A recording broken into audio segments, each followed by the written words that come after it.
دا ته وایي چې دا حدیث کله جمع شوي دي. د حدیث د نبی صلی الله علیه وسلم د زمانې نه 200 کاله بعد جمع شوي دي. د بخاري چې ته معنی چې دا حدیث جمع کړي دي دا په کوم دلیل سره معنی د قرآن او د حدیث دلیل د تاسو شته. الله ویلي دي چې بخاري د صحیح کتاب دی او بخاري صحیح سړی دی او بخاري چې کوم حدیث جمع کړي دا صحیح دی. دی الله رسول ویلي دي چې بخاري ښه سړی دی او بخاري دا حدیث جمع کړي دا صحیح دی. یا یو صحابي ویلي دي چې بخاري دا ښه سړی و او بخاري دا حدیث جمع کړي په دې کې څه شک او شبهه نشته، دا صحیح حدیث دی. نو نه په باندې د الله دلیل شته او نه په رسول دلیل شته او نه په صحابي دلیل شته، په کوم دلیل سره ایمان درته ویا. نو په دا کې ټول نه غړ ظالم دي کنه، د ټول نه غړ ظالم هغه دی چې په بخاري کې یې د دغه په باره کې کوم حدیث ارجمه کړی دي او به بنیاد حدیث دي. صحیح شو؟ به بنیاد او به دلیل حدیث چې په بخاري او مسلم کې ارجمه کړی دي. د په دنیا کې چې نن سبا د څومره د اختلافات و دغه چلیږي کنه، د بخاري او د مسلم د لسه چلیږي. ها سوال دا دی چې تاسو چې د احادیثو کې صحیح البخاري ته مراجعه کوئ او په هر خبره کې صحیح البخاري مونږ ته پیش کوئ، نو دا الله ویلی دی چې امام بخاري او داغه دا کتاب صحیح دی، د الله رسول ویلی دی، صحابي ویلی دی،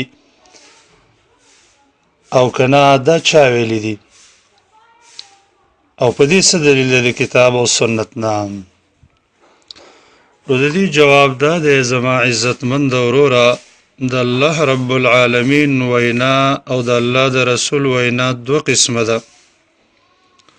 یو دا دی چې د یو سړي نوم یاد کی چې دا کار وکړه، او دویم دا دی چې د الله او د الله د رسول په کلماتو کې چې د هغه قواعد کلیه تامه وي چې تر قیامت پورې ټول مسائل پای کې داخل وي، لکه څرنګه چې نبی علیه الصلاة والسلام فرمایي اوتیتو جوامع الکلم، ما ته جوامع الکلم راکړی شوي دي. نو د الله او د الله د رسول په کلام کې اکثر د چا نوم نه چې ته دا کار وکړه او یا ته دا کار مه کوه، بلکې قواعد کلیه. قرآن کې الله وایي اقیموا الصلاة، نو تر قیامت پورې چې څومره خلک راځي هغه ټولو ته حکم دی چې اقیموا الصلاة، آتوا الزکاة هم دسې، ولا تقربوا الزنا هم دسې. نو د امام بخاري رحمه الله د کتاب په صحت باندې امت اجماع کړی ده او دا خبره ذکر کوي ټول امت چې اتفق العلماء شرقا وغربا على أن صحيح البخاري هو أصح الكتب بعد كتاب الله، وأن مؤلفه محمد بن إسماعيل البخاري هو أمير المؤمنين في الحديث. شدا إجماع إمام ابن حجر رحمه الله ففتح الباري کی ذکر کړی دا، امام ابن الملقن رحمه الله په التوضیح کی ذکر کړی دا، امام بدر الدین العینی رحمه الله په عمدة القاری کې ذکر کړی دا، او همدغه رنګې د دیوبند علماو یو مشر عالم خلیل احمد سهارنپوري هم ذکر کړی دا. او داسې یو کتاب د کتابونو د اصول الحدیث نه نشته مګر هغې دا اجماع راوړې ده، لکه علوم الحدیث د امام ابن الصلاح، اختصار علوم الحدیث د امام ابن کثیر، دغه رنګ الالفیه د عراقی، او دا فتح المغیث د امام سخاوي، نزهة النظر د امام ابن حجر العسقلانی. نو هر کله چې په دې خبره د علماو اجماع راغله او الله وی د مؤمنانو د اجماع نه به د مؤمنانو د لارې نه به سړی نوځي که ووته هغه ته د جهنم وعید دی.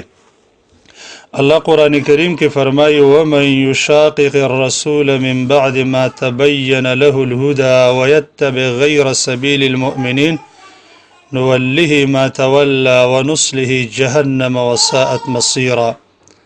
سوچ د الله د رسول خلاف کې رستو داوی نه چې د هدایت ښکار شي او د مؤمنانو د لارې نه بل طرف ته واوړي، موږ به هغې طرف ته واړو چې دی ورته ګرځي او جهنم ته به داخل کو.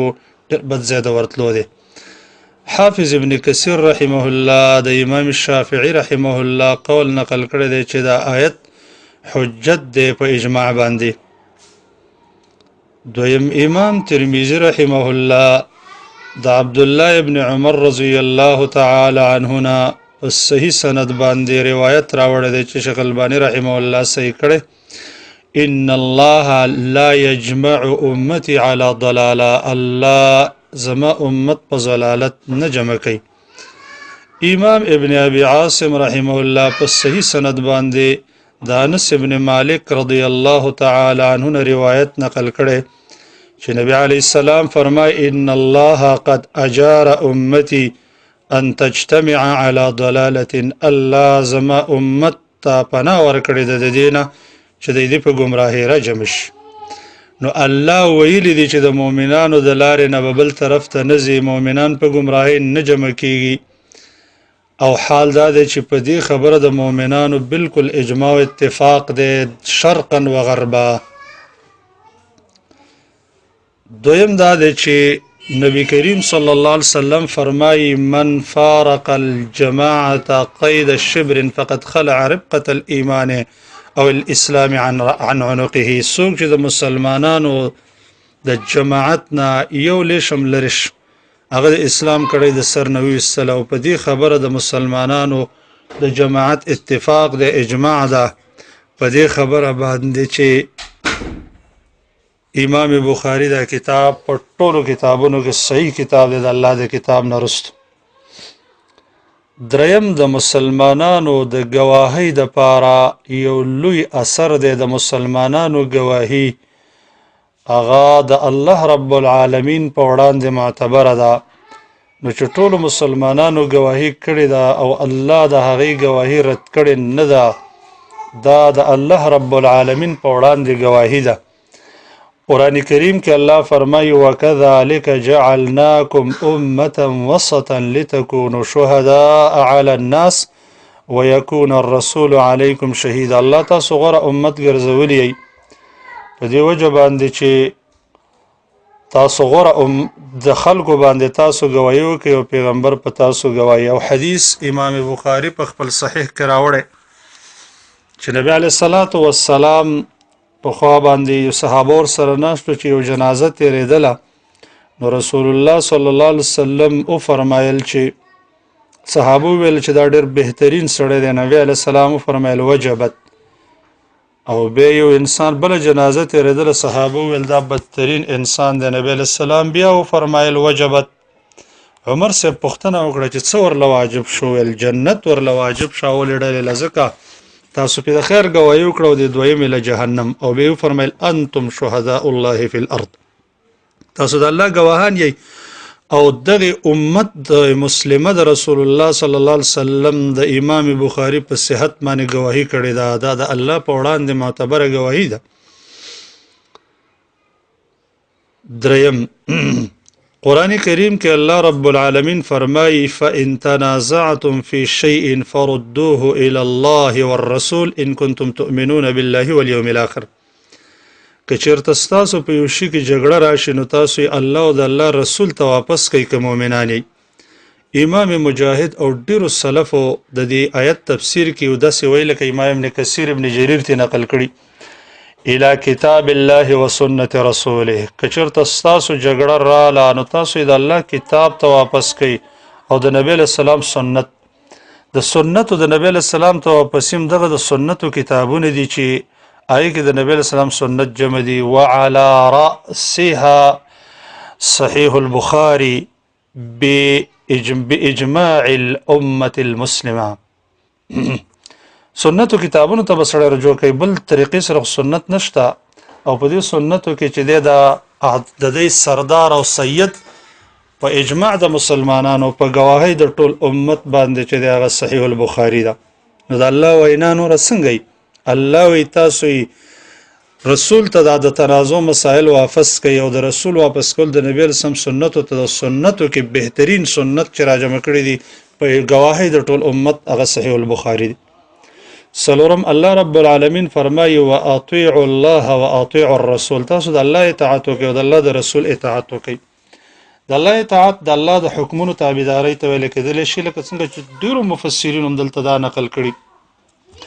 او د رسول تابعداري د رسول الله صلی الله علیه وسلم سنتو تابعداري ته ویل کېدل شي، او د نبی له سلام سنتو ته زمونږ بل لار نشته سوا د دغه نه چې امت د نبی کریم صلی الله علیه وسلم د محدثینو جمع کړي دي او پای کې لوی سردار د دغه محدثینو چې هغه خپل انداز کې جمع کړي دي اتفاق د امت سره صحیح البخاری ده.